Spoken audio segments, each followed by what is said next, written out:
do with our prelim locks. So some of my prelim locks, and forgive me, I am not only the man on the sticks as I am every day, but I am now the host and the content provider. So trying to juggle all these positions. So bear with me.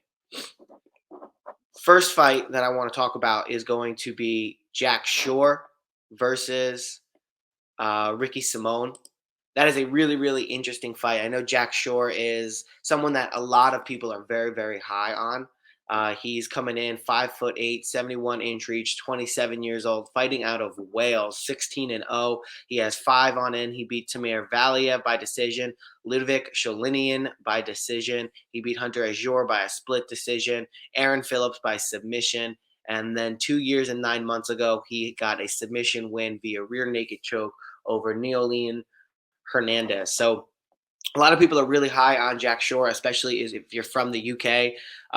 He is going to get a step up in competition, or he's going to be a step up in competition for Ricky Simone, the guy he is taking on. Ricky Simone, strong in his own right.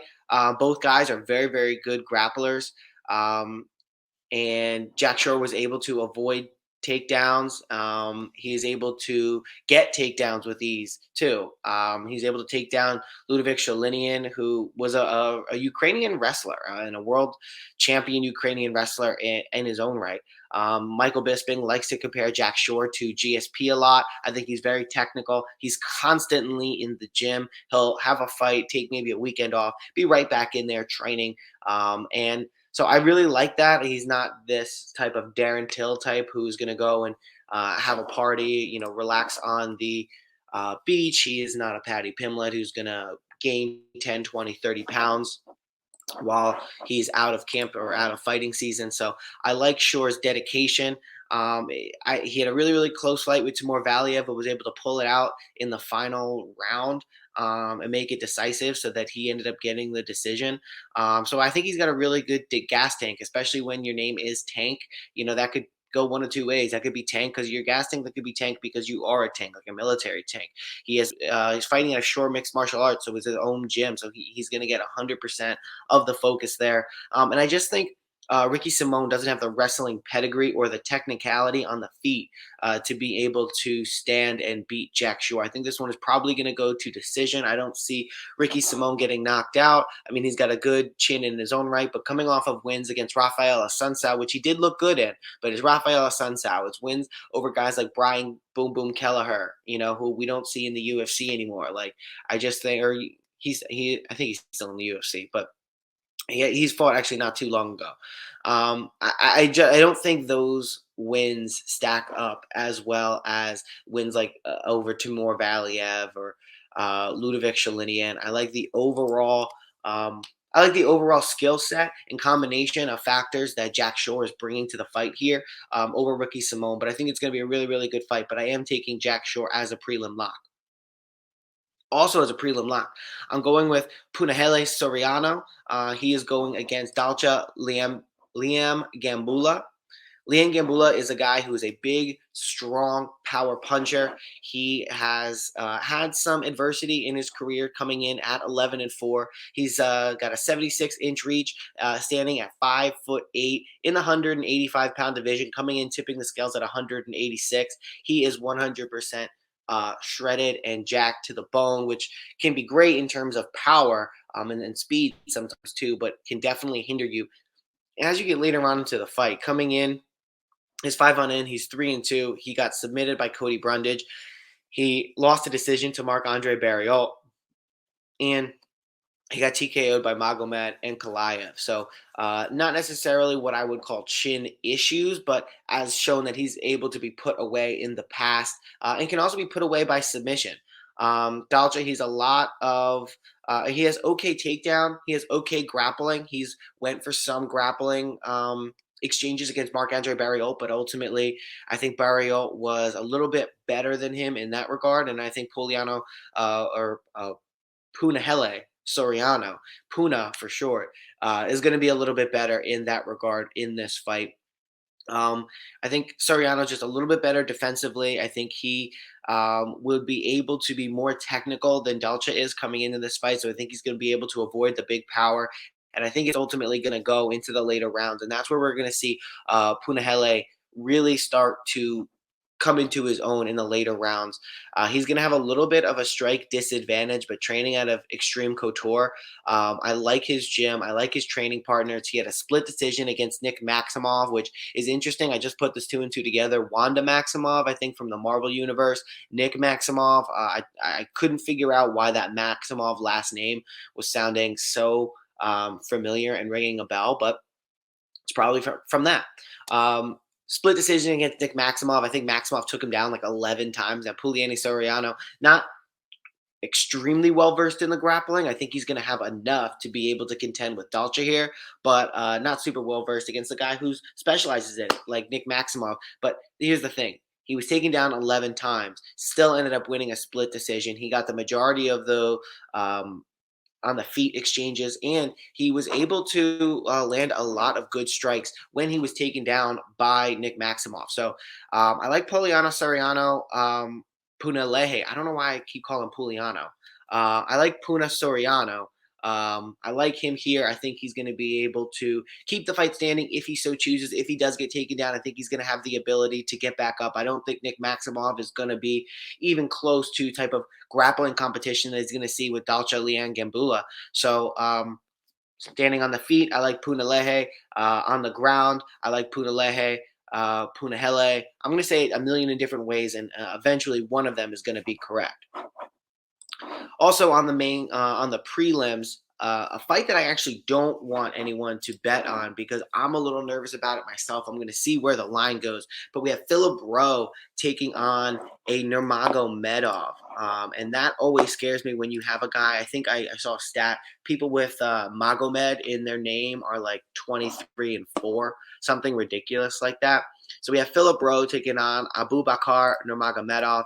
Abubakar Nurmagomedov is a guy who looks very similar to Khabib. He's got Khabib in his camp. Last time he fought and he lost against David Zawada, this was 2.5 years ago. He had both Khabib and Abumanap in his corner. Still managed to find himself to get in a triangle choke submission. It was either an armbar, triangle. He had to pick one. I just think at that point in time, you had the Abubakar went in there with a little bit too much hype or confidence in himself and wasn't as technically sound and safe as maybe we know to expect from a Nurmagomedov. So with that being said, I think he's going to take a lot, or he has taken a lot of time away from the UFC, just specifically training on those finer points. Came out, looked good, got a unanimous decision win over Jared Gooden about a year and a half ago. And again, taking some more time off. And I think we're going to go out and see an Abubakar who's more technically sound in his grappling defense and offense situations. I think he's going to be able to have those takedowns. And he did take down David Zawada fairly easily. So I think he's going to be able to still get those takedowns, but be able to stay safe in those top positions. And it does make me a little bit nervous because Philip Rowe, looking at Tapology, is picked by 61%, most of them by knockout, to take Abubakar, he's got 61% of 563 votes, Philip Rowe does, to knock out Abubakar Nurmagomedov. I'm not so sure I see that happening. He definitely has the power in his hands, Fresh Prince Philip Rowe does, but his only loss in his last 5 is against Gabe Green. Gabe Green, solid competition. But the wins, Orion Cosecco by TKO and Jason Witt by TKO. Not the best competition there for Philip Rowe. He's 31 years old, 6'3" with an 80.5-inch reach. So definitely going to have the reach advantage in this fight by a good amount. But I just think that I can't pick this. You have the guy who is more of a stand-up fighter with a long reach advantage. Is he going to be able to keep the distance? You have Abubakar Nurmagomedov, a guy who historically has a name that is going to lend itself to really good grappling ability, but he's been submitted before. Philip Rowe has his own type of Brazilian Jiu-Jitsu acumen fighting and who's number one, and actually fought against Gordon Ryan in grappling bouts. So Philip Rowe is accomplished on the feet. I don't know if he's accomplished enough to submit Abubakar Nurmagomedov, but he absolutely has the possibility to, with David Zawada being able to do it. So there's a lot of question marks surrounding. I think Abubakar is going to take a lot of time off and just really focus on those finer points of his grappling. So he may make for a really good underdog pick as the week goes on. But I don't think I can bet on Philip Rowe confidently, knowing what Nurmagomedov has in the tank, knows what he potentially could be, knowing that he's going to have Khabib in his corner, and that was his real weakness, was being able to be submitted in the past. So both guys still early in their 30s. I'm not seeing anything that's going to tip this one way or the other. I'm not seeing anything that's telling me that Philip Rowe is absolutely going to go out there and get a knockout, and the confidence that I'd like to have and keep delivering you a prelim lock. But that's something that I definitely want to keep an eye on as the rest of the week goes on, and potentially take Nurmagomedov as a bet, as a good underdog as the line continues. And then final prelim, I am going with the first fight to open up the card. Jessica Penne versus Emily Ducote. This is Ducote's first time inside the UFC. She had a stint with Bellator in the past that didn't go well. She was pretty solid in Invicta. She can TKO her opponents. She can submit her opponents. She shows that she has that ability and that versatility anywhere that the fight goes. But I just don't think she's going to be able to submit Jessica Penne here. I think Penne has her own ability on the ground. I think that she is definitely capable of submitting fighters herself. So I think those two abilities are going to cancel themselves out. We're going to see a stand-up fight. If it does go to the ground, I think both of them are going to be able to be accomplished enough in that ground game to stay safe. And I just think this one is going to go to decision. And that's the lock part about this, is that I think this Jessica Penne versus Ducote fight, I think it's going to go to decision. And that is your prelim lock. So Penne versus Ducote is decision. There is a lock to watch. To watch, I'm going through puberty again. A lock to watch: Philip Rowe versus Abubakar Nurmagomedov. I like Punalehe Soriano over Dacha Liang Gambula, and I like Jack Tank Shore to take this one over Rich.